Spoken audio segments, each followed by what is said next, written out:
ये जमहूरी मुल्क है, यहां पर हर किसी को बोलने का हक है, लेकिन बोलने वाले को सलाखों के पीछे धकेला क्यों जाता है, यह एक बड़ा सवाल है। अमेजिंग टीवी देख रहे हैं आप और आपके साथ मैं हूं लोन सुलेमान। बात आज जम्मू कश्मीर लद्दाख की करेंगे, क्योंकि आप सब जानते हैं कि पहले डोडा में यानी जम्मू कश्मीर में हालात काफी कहीं ना कहीं खराब होते हुए नजर आए। जम्मू के डोडा जिले में जब वहां के सिटिंग एमएलए डोडा महराज मलिक को पीएसए के तहत बुक किया गया, जब महराज मलिक को पीएसए के तहत बुक किया गया तो फिर वहां पे इंटरनेट बंद किया गया।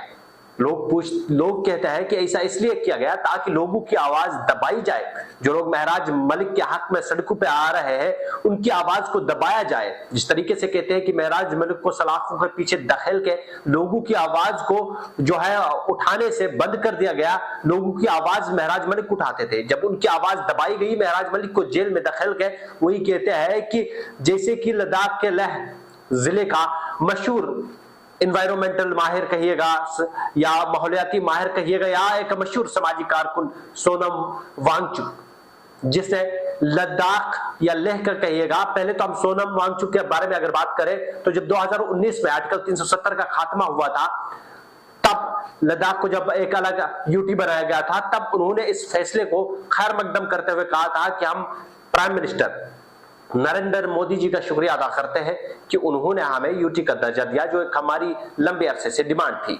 लेकिन उसके बाद कई अवार्ड जो है सोनम वांगचुक ने लिया है और कहीं ना कहीं वहां पे वो एक गांधी के रास्ते पे चलते थे। लेकिन फिर क्या हुआ, फिर उन्होंने 10 सितंबर से एक भूख हड़ताल की। भूख हड़ताल में उन्होंने कहा कि हमें यानी लद्दाख को रियासती दर्जा मिलना चाहिए और कई डिमांड्स इसके साथ साथ थी। लेकिन फिर ऐसा होता है कि 24 सितंबर को उसकी वो भूख हड़ताल भी खत्म होती है जब लोग भड़क उठते हैं, वहां के नौजवान सड़कों पे आते हैं, बीजेपी दफ्तर को जलाने की कोशिश की जाती है, कहीं सिक्योरिटी की गाड़ियों को जलाया जाता है, फिर हाथापाई होती है सिक्योरिटी और उन नौजवानों के बीच में, जिसमें 4 लोगों की मौत होती है, 90 से ज्यादा लोग जो जख्मी होते हैं। उसके बाद जो है हमने देखा 26 सितंबर को सोनम वांगचुक को एनएसए यानी नेशनल सिक्योरिटी एक्ट के तहत बुक किया गया और जोधपुर जेल मुंतकिल किया गया।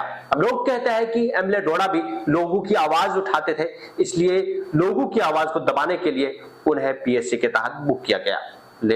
वही लोग कहते हैं, वही लोग और सियासतदान जम्मू कश्मीर के इल्जाम लगाते हैं कि सोनम वांगचुक को भी जो लोगों की आवाज बन के उभर रहा था, उसकी लोगों की आवाज दबाने के लिए सोनम वांगचुक को भी एनएसए एक्ट के तहत बुक किया गया है। हकीकत क्या है, जमहूरी मुल्क है, हर एक को बोलने का हक है, कोई भी अपनी आवाज उठा सकता है। लेकिन लोग पूछते हैं कि आखिर जमहूरी मुल्क में अगर हर किसी को कहने की आजादी है, फिर आवाज उठाने वाले को, हक की बात करने वाले को सलाखों के पीछे क्यों धकेला जाता है। लोग कहते हैं ये जमहूरी मुल्क तो है, लेकिन खाली वोटों के लिए है।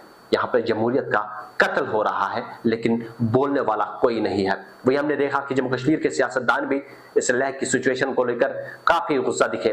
लेह में इस वक्त स्कूल बंद है, वहां पे कर्फ्यू नाफिज किया गया है, कई एरिया में इंटरनेट शटडाउन रखा गया है। सेम वही सिचुएशन जो डोडा में हुई थी, एमएलए डोडा महराज मलिक की गिरफ्तारी के बाद इंटरनेट बंद किया गया, स्कूल बंद किए गए, कर्फ्यू नाफिज किया गया। सेम वही सिचुएशन इस वक्त जो है लेह में है। तो लोग कहते हैं जहां पर हक की आवाज उठती है, जहां पर मरकज के खिलाफ आवाज उठती है, ये जम्मू कश्मीर के सियासतदान कहते हैं, जहां पर मरकज के खिलाफ आवाज उठती है, जहां पर लोग अपना हक मांगना शुरू करते हैं, तो उनकी आवाज दबाई जाती है, उन्हें सलाखों के पीछे धकेला जाता है। आखिर सच्चाई क्या है, जुर्म क्या है?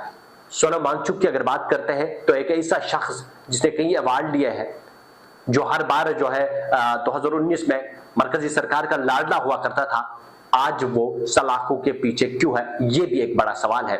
सोनम वांगचुक के बारे में तो आप सब जानते हैं, माहौलियाती माहिर है और एक मशहूर समाजी कारकुन है, जिसने लेह के अंदर बहुत कुछ किया है। एक इंस्टीट्यूशन भी उनका चलता है। पहले तो उन्हें कहा गया कि बैरूनी ममालिक से इन्होंने फंड ली है, उनकी एनजीओ की जो लाइसेंस है उसे रद्द किया गया जब ये वहां पे प्रोटेस्ट शुरू हुआ है। उसके बाद उन्हें एनएसए के तहत बुक किया गया।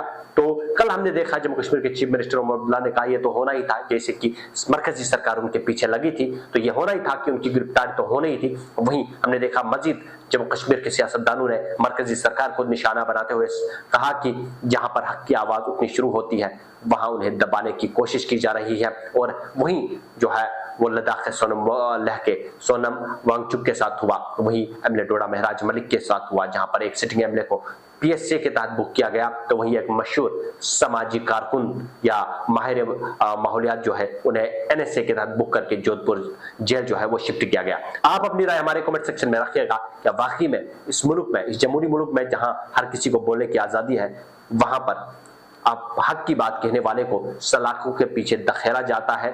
क्या ये जमहूरियत का कत्ल है या नहीं? मज़ीद ऐसे अपडेट्स के लिए आप बने रहिएगा अमेजिक टीवी के साथ।